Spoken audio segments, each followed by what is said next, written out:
to Similarly Different. Hey guys, and welcome to another episode of Similarly Different. On today's episode, I'm talking about the bounce back that you're allowed to have, the bounce back that you should have several times throughout your life, several times throughout your career, several times through breakups, relationships, and all sorts of things that we navigate as evolving humans. Now, sometimes it's beautiful, sometimes it's messy. I think it's actually a combination of both if you're living your most authentic self.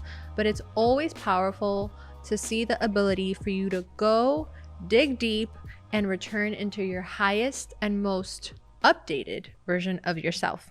It's not a setback. It's what causes you to do an update, an upgrade, and a look at what is around you to see what's going to make it to the next level of you and what kind of has reached its dead end. I don't mean just bouncing back from where you are.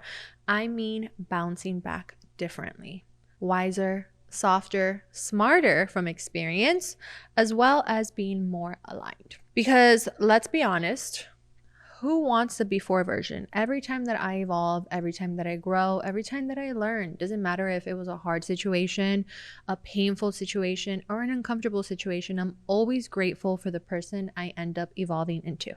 Now, today, I want to talk about bouncing back in 3 different areas: career, self, and friendships. I think that sometimes I have heard and talk to you guys about how a lot of you guys have had a hard time about bouncing back or moving forward from friendship breakups. Now, we're going to start with career. You're allowed to evolve. And when I was thinking of this topic and writing it down, man, I just think of all the different jobs that I've gone throughout my life, and even the different titles that people know me from. Some people know me from music, Yanina, when I was in music business. Some people know me from high school and thinking that I was gonna, get into dance and become an event planner because, fun fact, my degree is in hospitality and tourism. Some people met me right after I left the music industry and I was doing a lot of modeling. I was doing a lot of commercial work. I was on a Frito-Lay's national commercial. I was on a Dave & Buster's national commercial. I was booking left and right. I was in the front stores of Ulta. And I really was like, maybe I should just take this a little bit more seriously and see where it goes. Other people met me when I started a blog, when I started working with brands on social media. The list goes on. I've been a creative director. I've been an executive assistant. I've worked for an insurance company. I've worked as a tour manager. And I think the beauty in career, when I look at it now in hindsight, is not only how I was able to evolve throughout all those experiences, but so much that I was able to learn, that I was able to put and tap into creatively, and how beautiful that was. We all live in a culture that sometimes makes us feel like we have one shot to make it. And if you don't make it by a certain age, if you don't make it by a certain time of investing money or energy into something, you must be failing. And I think that they kind of create this narrative that we have one lane and you just have to be focused and go towards it until it's like you make it. But sometimes you're in that lane to be able to transition into the other. You're in that lane because a merge starts happening. And I think when we start thinking of the possibilities that this lane that I'm currently on doesn't mean that this is my end lane, things start to open and the universe will start bringing you more opportunities than you ever thought possible. The bounce back effect in career is really about giving yourself permission to evolve, to explore new paths, and to succeed many times in one lifetime. Now, I think for me, a lot of the times, I also myself came from, this society, this ideology that by a certain age you're supposed to achieve something. Maybe you're in college right now and you're like, girl, I'm about to finish my college degree and I don't even know that I want to do this college degree. Maybe you just started your first official real job, or you've been a few years in a company and you feel like you put your sweat, your blood, you've earned your stripes in it, and you're no longer finding joy in this career path. You're no longer finding joy in this company, even if you were to move up and make more money. And I think that for me, every time I've had to shift and navigate from music to blogging to commercial work to social media to then consulting to then back to social media TV hosting, podcasting, it's all been scary, especially when I truly feel in self that I'm not in alignment, that I'm not growing, that I've reached the ceiling where I'm currently at, or that I feel lost. And I think that's a space that's really scary for a lot of us to navigate and to be in. But it's also a space that if you feel that way, it's your time to be able to explore. It's your time to start finding hobbies. It's your time to sit and reconcile and say, what does bring me joy? What does bring me excitement? What would I love to do if I could make money from it? Now, listen, I'm going to check you real quick because I don't need no, I would love if I can take naps. I would love if I can eat for a living. I would love, you're not 12, you're not 18, you're probably not even 23 years old. So let's have a serious conversation that if you are feeling this way, what truthfully, even if it's just a curiosity, does come up to your brain when you think, I would probably enjoy if I could make money from this. And let's start with that. I think you have to remind yourself that your career isn't the end of your story. Your career is not supposed to define you. And I think when you start finding what brings you joy and what brings you happiness, you'll be able to actually tap into the next version of yourself and what you're supposed to evolve into, even if that means a career change. The next part is self, the heart versus the brain. Now, I actually saw this Dr. Joe Dispenza TikTok that talked about being able to align our heart and our brain. You know, a lot of people really get on people that are emotional, and a lot of emotional people get on people that are really logical. And I truly believe the healthiest place to be is when you're able to find synchronicity within both. I don't think that you can live an aligned life being logical, and I don't think that it is a healthy life to be overly emotional. Now, what I mean by that is figuring out which part of your brain are you leading with a little bit too much and figuring out how to rewire it. In this day and age, there's so many things from therapy. There's so many things from online research, TikTok, even YouTube videos where you can find different things that you're currently battling and how to rewire it. If you don't know, Joe Dispenza is an amazing author. I truly love all his books, his audiobooks, in case you have a little ADD like myself and can't really read too often with focusing. But in this TikTok that I saw, he was talking about the importance of alignment within heart and brain and how it truly takes both to be equally aligned for you to move in a fruitful state, for you to feel aligned, and for you to feel at peace. I'm going to try to find it to make sure that we add it in the link notes below so that you guys can have it and really be able to tap back into it and understand what I'm talking about. Now, it really stuck with me because he talked about how our heart and brain don't always agree. So if you're leading with your brain a lot, you're thinking so logical and you're not letting yourself have empathy. You're not letting yourself process emotions, and you're not seeing how your heart actually feels a lot faster than your brain. And I actually didn't know this, but our emotions in our heart feel at like a crazy number. I think it was like 12,000 something. And if we don't use that as a power tool to be able to navigate situations, we're truly not moving in alignment. The heart wants to feel good while the brain wants what's logical. Sometimes setbacks from different things come from following one over the other. But the bounce back effect, now that's integration of both.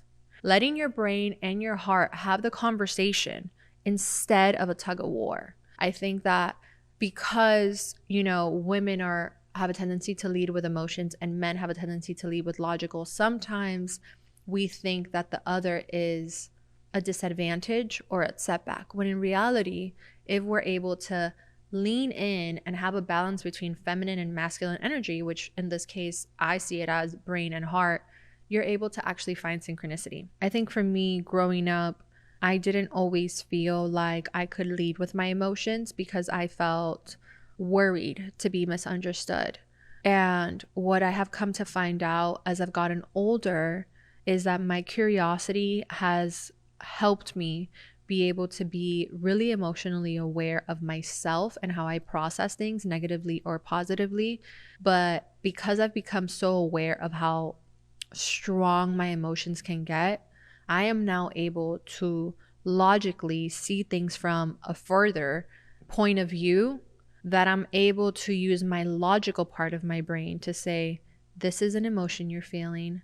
this part is valid of it, this part is an insecurity of it, and really dissect it in a way to compartmentalize the parts that are insecurities or fears, and then be able to grab the part that I'm truly feeling and is valid right now and say, this part of that 50% is what is valid. So don't lead with the other part. And then grab this part of your brain and tell yourself, how are you going to make this feel better by doing whatever action your brain is telling you? And I think that that has helped me be able to evolve when it comes to negative self-talk. So for example, if I'm being really hard on myself about body dysmorphia, and I know at this point in life that it's a problem I've had since I was little.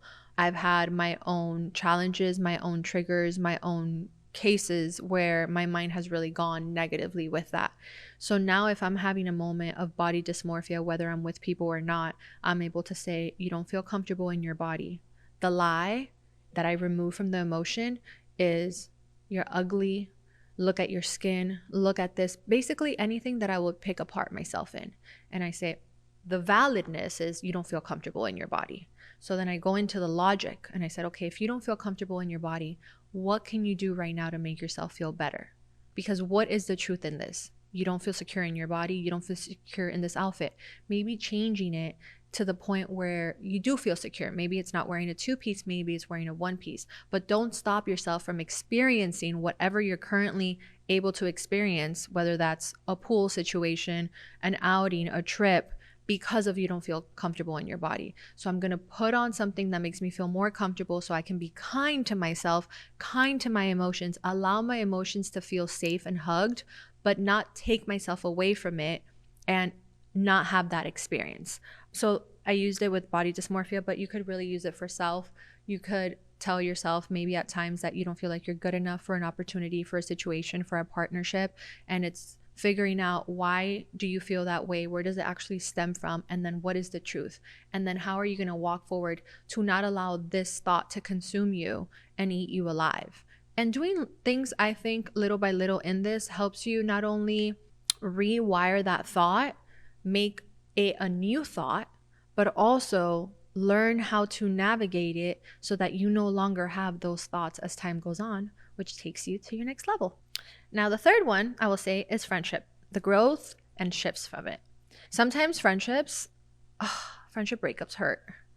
And they're such a mirror to where we are in our life. We change, our friends change, and naturally our friendships evolve. You know, there's this quote that says that after 7 years of being friends with somebody, they're with you for life. And I really believe that growing up. And unfortunately, I've had some friendships that I've had for over 7 years go south. Sometimes it's been because of a disagreement. Sometimes it's been because of a misunderstanding. Sometimes it's been with us just not having anything similar or to share, and being in different times in our lives and different seasons, and our lives just being so different that, you know, breakups happen, makeups happen, babies, divorces, all these milestones are shifts that show up. And sometimes our friends may not show up for each other in those parts of life. I think that we lose people along the way, not because of drama, but because of growth, because we go into new sections and we just need different things for support in that time. And to be truthful, sometimes those friends can't support us in that. I'll never forget, I had a misunderstanding with a friend a while back, and they were really trying to put this one friend on me that I should meet. And I don't know why I had this thought recently, but I was like, man, I was so misunderstood with what I was trying to say. I had just gone through another friendship breakup, and that friendship breakup ended out of alcoholism and disrespect. So I was in this current state where I was very protective of self. I didn't want to open myself up. I didn't want to let new people in. But in the setting when this person was like putting, you should meet this person, you should meet this person, this is going to be your great friend, I said, in not the nicest way, I said, I just don't have space for that person. Like, I just don't. And they took it back like, why, do you think you're better than them? And I wish somebody could be in my brain in that moment, looking back now, of like, you have no idea why I'm even saying this. You're not even asking.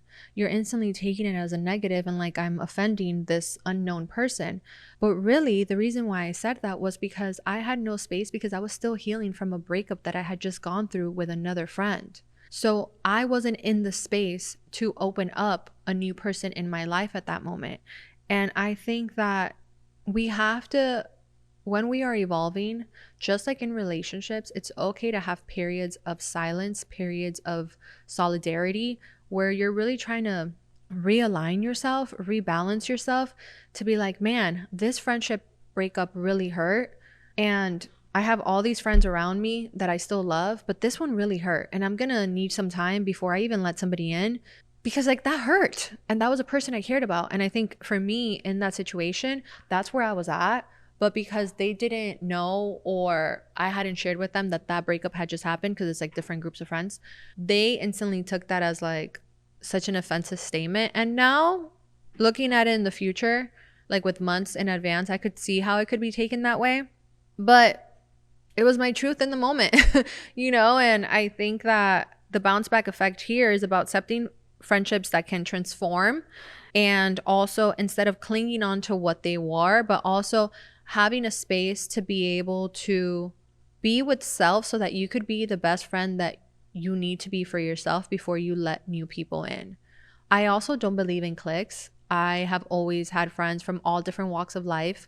I know friends from so many different social groups, but I don't like to belong to one social group, because I think for me, the beauty in getting to know people is all different personalities, and they may not all relate with each other. And I think that that's okay. I don't know if there's anybody watching or listening here that may be like, I've never belonged to a clique. Is something wrong with me? Same, sis. I've never belonged to a clique, but I know so many people from different walks of life. And also knowing people from all different walks of life and not just one kind of person, I think helps you evolve, grow, see things from different perspective, become wiser, and be able to just navigate different situations with different point of views. Okay, we have a similarly curious question. I stayed in a friendship way longer than I probably should have because my heart really wanted to believe we'd grow together. But deep down, my brain kept telling me we were on different pages. How do you even know when it's your emotions keeping you holding on versus when it's actually your logic that's just being too protective? Similarly yours, Anonymous. I think that no relationship is perfect, no matter what it is, whether it's family, friendships, romantic. For me, I can use as the 7-year relationship that I ended as an example. I think talking about things a few times, I'll even give it grace. I don't deal well with avoidant friendships. So I guess my first question back to you is, have you guys tried talking about it? If you have tried talking about it, you're going to have these answers that you can answer yourself. But if you've tried talking about it, has it been received? Do they take accountability? Have you also done hurt to them, being biased, that you've taken accountability for and tried to see their point of view? After a while, in any form of relationship, first time, misunderstanding. Second time, something to work on. Third time, it's a character flaw.